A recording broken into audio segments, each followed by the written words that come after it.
What if I told you that a person could pray all night, fast all day, give charity with both hands, but still be thrown into the fire? Sounds shocking, right?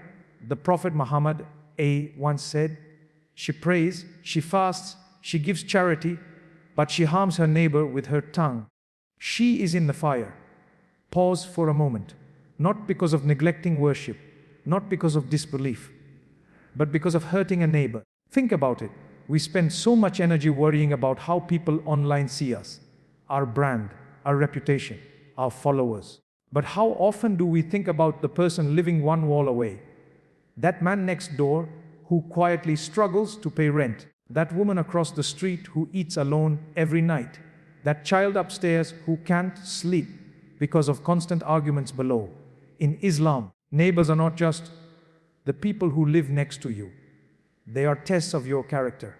The Prophet said, by Allah, he is not a true believer. By Allah, he is not a true believer. By Allah, he is not a true believer. The companions asked, who, O Messenger of Allah? He said, the one whose neighbor is not safe from his harm. 3 times. Did you catch that? He swore by Allah not once, not twice, but 3 times. Imagine this. You move into a new house. Your neighbor smiles, helps you settle, greets you kindly. Suddenly that neighborhood feels like home. Now flip it. What if your neighbor ignores you, throws trash in your yard, never even says salam? The house might be beautiful, but your heart will feel heavy. That's the power neighbors hold in our lives. We chase big dreams, careers, wealth, status. But what if the key to Allah's mercy was right next door? Maybe it's checking in on that elderly neighbor. Maybe it's carrying groceries for the mother with 3 kids. Maybe it's lowering your music at night so the baby upstairs can sleep. Small acts, huge rewards. So here's my challenge to you tonight, tomorrow, this week, be the neighbor everyone prays for, not the one everyone complains about. Because the true VIPs on the day of judgment won't just be the ones with crowns and thrones. They'll be the ones whose neighbors stand before Allah and say, this person made my life easier. Or be that person. Be the neighbor of Jannah. Islam places enormous weight on how you treat your neighbors. Sometimes more than extra prayers and fasting. Harming a neighbor can destroy your good deeds, even if you worship a lot.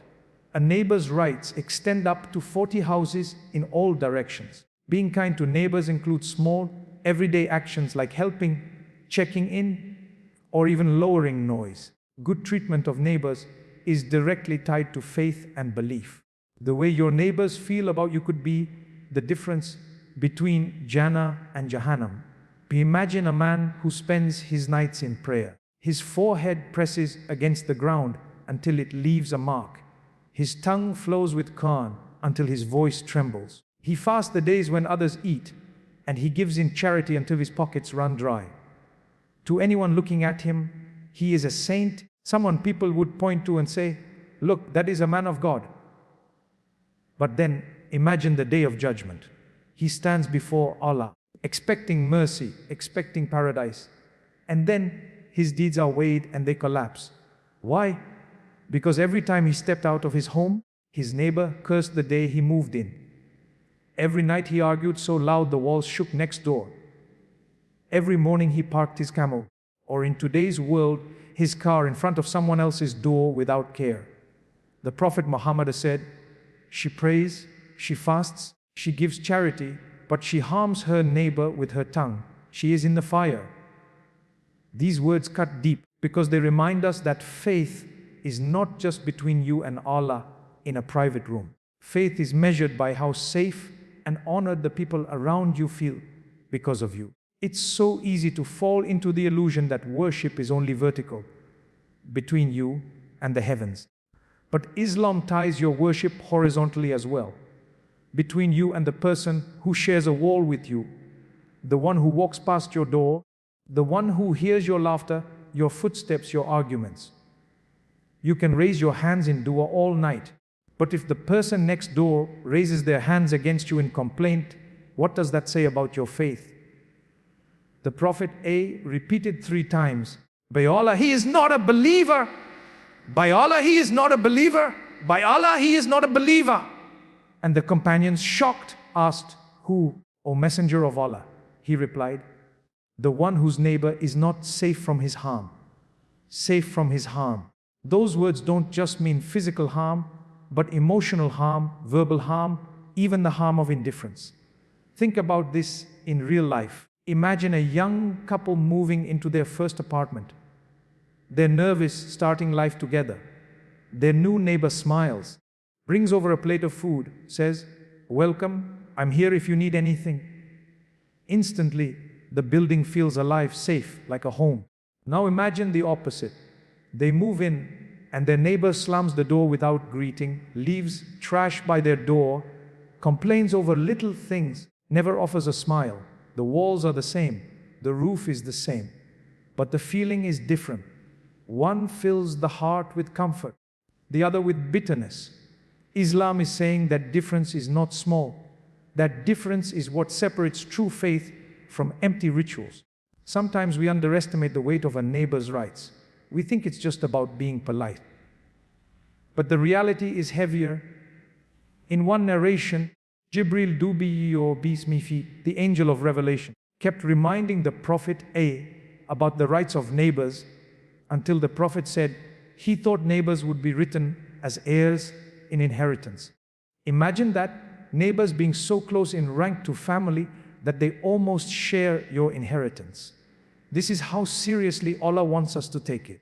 But let's pause and reflect. What about today's world, where neighbors often live years without even knowing each other's names? People cross paths in hallways, in elevators, and don't exchange a single word. Imagine the lost opportunities. That person right next door might be struggling with depression, and a single warm smile could have been the rope that pulled them back. That elderly neighbor might be living alone, waiting for someone to ask how they are. That single mother juggling 2 jobs might have prayed at night, asking Allah for someone to help her carry groceries upstairs. And maybe that someone was supposed to be you. Faith is not proven in the isolation of a prayer rug. Faith is tested in the echo of your footsteps, in the way your neighbor feels when they hear your door open. Do they feel safe? Do they feel respected? Or do they feel a knot of anxiety, wondering what new trouble you might cause? The terrifying reality is that a person could accumulate mountains of prayer and fasting, but if those mountains are poisoned by cruelty or neglect toward their neighbors, they might crumble to dust before Allah. That is why Islam warns us that the weight of a neighbor's testimony about us can tilt the scales of eternity. And so the real secret is this: neighbors are mirrors of our faith. They reveal whether our prayers are just rituals or whether they have transformed us into people of mercy. They are the quiet witnesses, the ones who see us not on stage, not in the masjid, not in front of cameras, but in the raw, unfiltered moments of daily life. And it is in those moments behind those walls that Allah measures who we really are. Picture this. A man wakes up before dawn, performs wudu with care, stands in prayer while the world still sleeps. His lips whisper Quran, his heart trembles with khushu, and when the sun rises, he goes about his day with fasting and remembrance of Allah. By the outside measure, he is a model believer. But in the house next to his, a family suffers. Every night, their rest is shattered by his loud arguments, the thud of his footsteps, the careless way he throws his trash into their yard. Their peace is broken, not once, not twice, but every single day. And when they complain, he dismisses them, saying, "I pray, I fast, I give charity. Why should I worry about this?" Yet the Prophet Muhammad warned us that the one whose neighbor does not feel safe from his harm is not a true believer. Imagine the weight of those words. Not a true believer. Not because of neglecting salah, not because of leaving fasting, but because of the harm caused to someone who shares a wall, a fence, or a street. It's a terrifying thought. We often assume that faith is sealed inside the masjid, inside our private worship, inside the rituals we perform. But Islam does not allow us to compartmentalize belief like that. The faith we claim is tested in the noise we make, in the way we drive through our neighborhood, in the simple things like where we park or how we handle disputes over property lines. Harm is not always a fist or a weapon. Harm can be words, sharp, sarcastic, demeaning.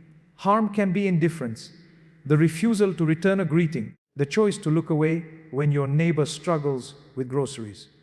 Harm can even be silence, the silence of never asking, "Do you need help?" There is a powerful hadith where the Prophet was asked about a woman who prayed, fasted, and gave charity, but harmed her neighbors with her tongue. His response was blunt: "She is in the fire." Then they asked about another woman, one who did little voluntary worship, but did not harm her neighbors.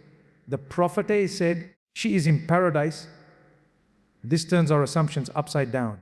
It means that all the rituals we do are not enough if the people living closest to us feel unsafe, disrespected, or hurt by us. The barometer of our iman is not only the sajda we make, but also the sigh of relief or burden our neighbors feel when they hear our footsteps. Think about the small everyday scenarios. A person blasting music late at night, ignoring the fact that the family next door has children trying to sleep. Another person constantly gossiping about their neighbor, spreading rumors that tarnish reputations. Someone else parking in front of another's driveway, blocking them from leaving on time for work. To them, it may feel like nothing, a trivial inconvenience. But to the neighbor, it is real harm. And in Islam, that harm carries weight heavier than we often realize. Even today, how many disputes spiral into bitterness, court cases, even violence, simply because neighbors stopped respecting each other's rights. A man trims his tree so carelessly that branches fall into his neighbor's yard. Another lets water leak from his property, damaging the house next door. These things seem small, but they chip away at peace, and peace is one of the greatest blessings Allah gives a community. The Prophet made it clear, the absence of peace for your neighbor could mean the absence of faith for you. Now picture the opposite. A neighbor who is mindful, who lowers his voice late at night so others can sleep. A woman who bakes extra bread and sends some next door, reviving the sunnah of sharing food. A child taught to greet every person in the building, spreading smiles in the stairwell. These are not grand gestures, but they plant trust, comfort, and a sense of belonging. That's the difference between being a source of harm and being a source of mercy. There's another subtle kind of harm, the harm of arrogance. Sometimes people think, why should I care what my neighbor thinks? I pay my bills, I live my life. But Islam demands a higher standard. Faith is not private property. Faith is supposed to overflow into kindness, into gentleness, into the way we exist with others. If our neighbor dreads our presence, if they feel uneasy because of us, then our worship is not working the way it should. Faith that does not make you easier to live next to is not faith that will save you. The Prophet was once asked about the best of companions and neighbors. He said, the best companion with Allah is the one who is best to his companion, and the best neighbor with Allah is the one who is best to his neighbor. Notice the pattern. It's not the one who worships most alone, but the one whose goodness is felt by others. Islam pushes us to think beyond ourselves because salvation is not earned in isolation. It is earned in how we make others feel when they are in our shadow. So when we talk about harming a neighbor, we are not just talking about major sins. We are talking about the careless habits, the unkind words, the thoughtless actions that echo through walls and streets. And the frightening truth is that those echoes might reach the heavens before our prayers do. Imagine for a moment standing in the middle of your street. Look to the left, to the right, behind you, in front of you. Every house, every apartment, every family within 40 homes in all directions. Islam says they are all your neighbors, not just the one whose wall touches yours, not just the person whose window faces yours. 40 in every direction. That is not just one or two people. That is dozens of families, hundreds of souls. Islam does not shrink the circle of responsibility. it expands it until you realize that your neighborhood is a trust in your hands. The Prophet Muhammad said that Jibril kept advising him about the rights of neighbors until he thought neighbors would be made heirs. Think about the weight of that. To almost be given the same level of consideration as family. This was not casual advice. It was constant, repetitive, insistent, until the Prophet himself expected neighbors to be written into inheritance law. That tells us something profound. Islam ties you to people around you far more than society does. Now pause and picture how this would change our lives if we truly believed it. Imagine living in an apartment building in a crowded city. On your floor alone there might be 10 units. Multiply that by 10 floors. Suddenly, you realize that every single person walking past you in that hallway, every single family hearing your footsteps through the ceiling or the floor, every person who shares the same elevator as you, they are within that circle. It means their rights extend over you. Their peace is partly your responsibility. Their hardship is not just theirs. It touches you too. Imagine what kind of community this creates if taken seriously. Streets filled with people who actually care. A neighborhood where no one goes hungry because 40 homes are watching over them. A building where loneliness doesn't exist because 40 doors are ready to open. But reality often looks different. In our modern world, neighbors can live side by side for years without even learning each other's names. Doors slam, curtains close, and lives are lived in isolation. And yet Islam breaks those walls of indifference and says, no, you do not get to ignore. You do not get to live like islands. You cannot pray for unity and kindness while living as a stranger to the very people Allah tied you to. The circle of 40 is a reminder that faith demands community, not solitude. Think about how it feels to know that dozens of people around you are actually part of your test. Every sound that escapes your home, every smell that drifts from your kitchen, every word exchanged in the hallway. It all adds up. Maybe it's as simple as shoveling snow, not just from your driveway, but from your neighbors too. Maybe it's inviting the family across the street to share in Eid sweets. Maybe it's helping the man 2 blocks down who lost his job find an opportunity. These small actions, when multiplied by 40, turn into a web of mercy that holds an entire community together. And there is wisdom here. Because if each person sees their responsibility stretching out to 40 houses, then no one is left behind. The elderly woman who lives alone at the edge of the block will not be forgotten because she falls into someone's circle. The orphan boy at the far corner will not starve because he is someone's neighbor. The man struggling quietly with debt will not remain invisible because 40 households are meant to care. It's like Allah designed a safety net woven not with government or institutions, but with human hearts. The Prophet said, he is not a believer who sleeps full while his neighbor beside him sleeps hungry. Notice that the hadith does not restrict this to the person directly next door. If your neighbor within that circle is suffering while you live in comfort, then something about your faith is incomplete. Imagine how powerful that is. It shifts our perspective from my house, my family, my problems, to our neighborhood, our collective trust, our shared responsibility. Even the language of Islam teaches us this expansion.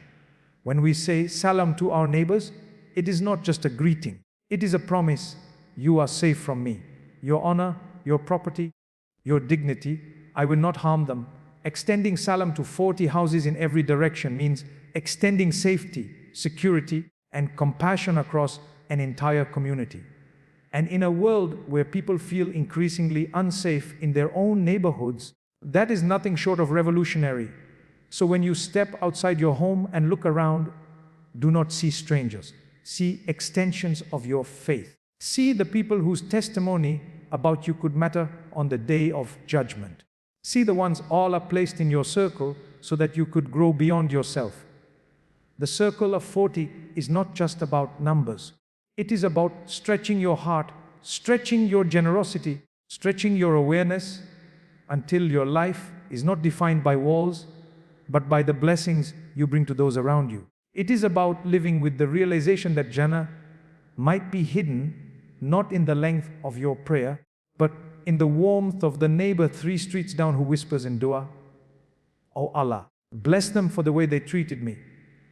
Sometimes we imagine that being a good neighbor requires grand gestures, like donating large sums of money or building schools and wells.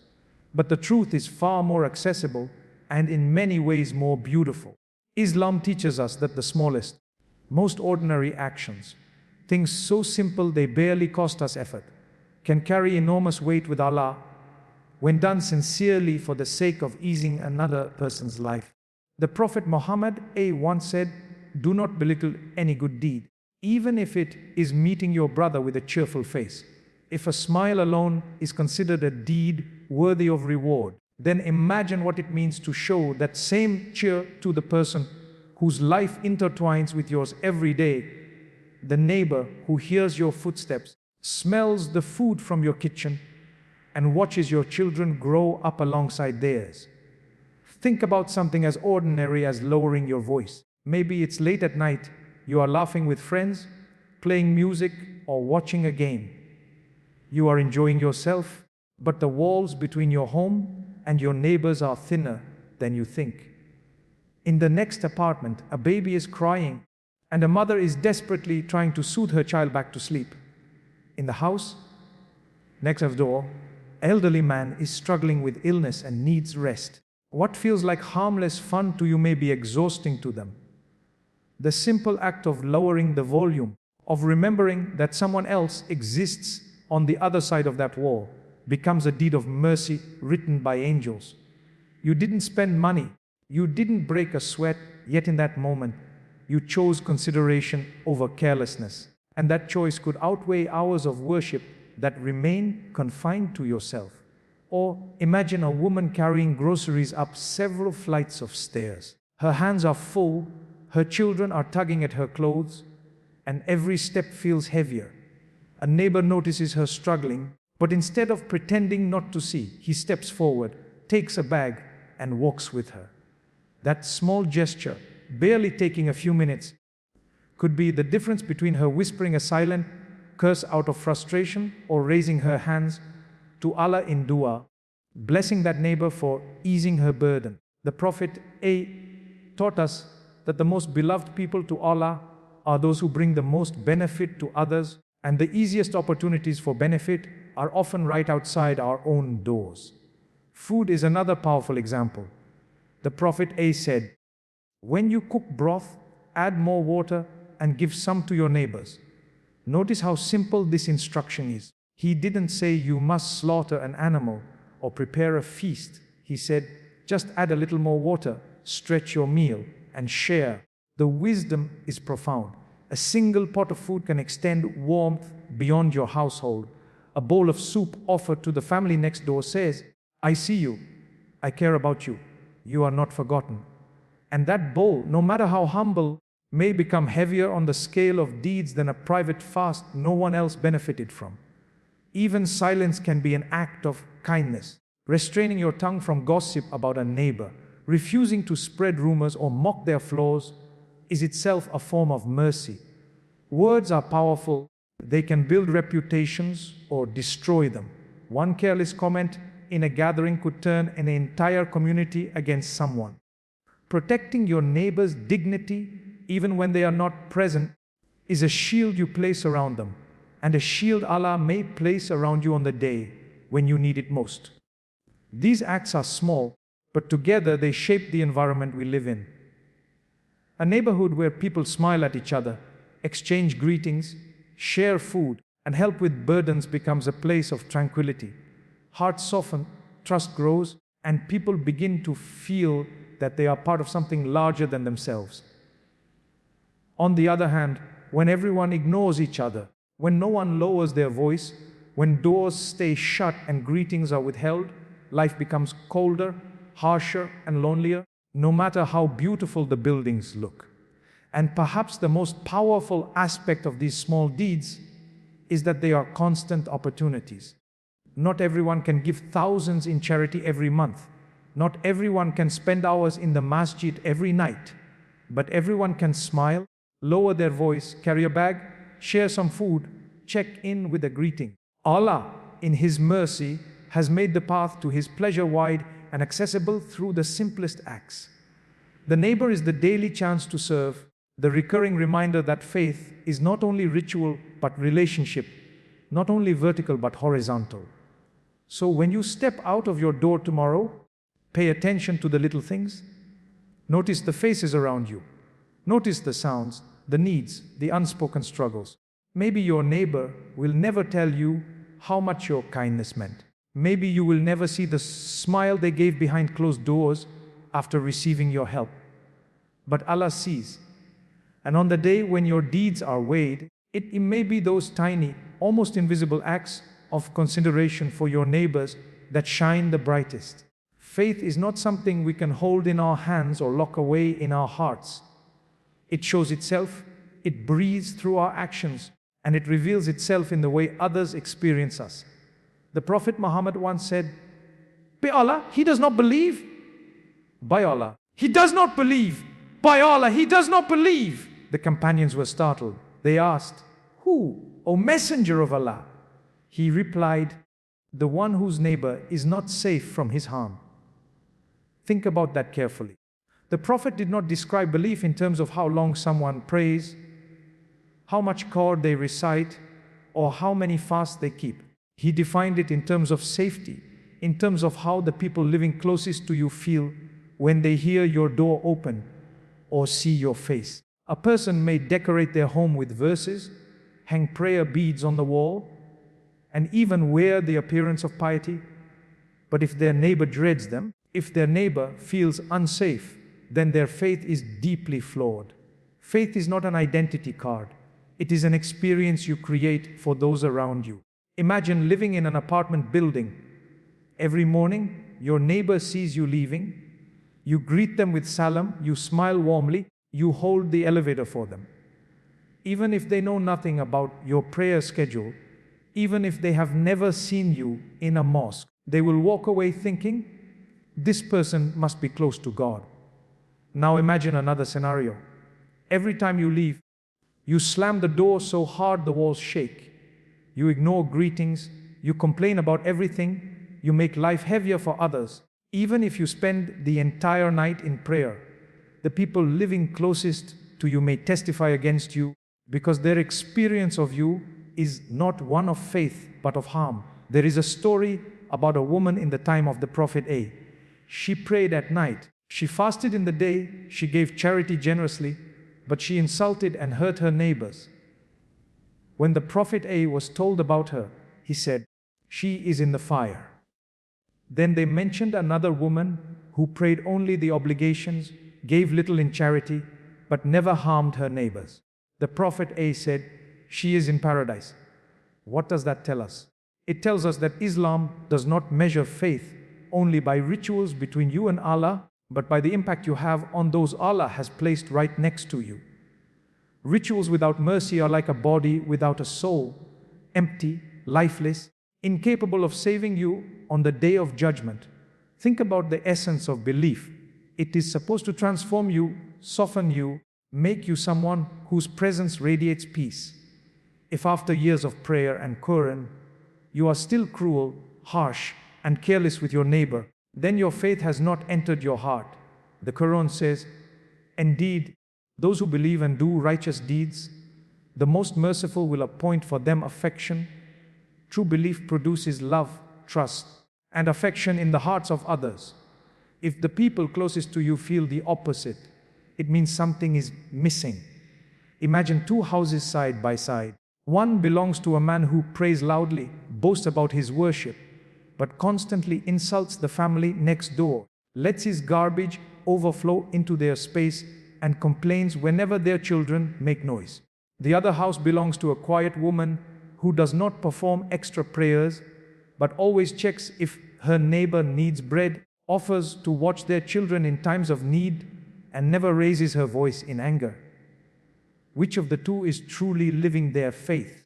Which one would you rather stand beside on the day of judgment when Allah asks, did your neighbor feel safe with you?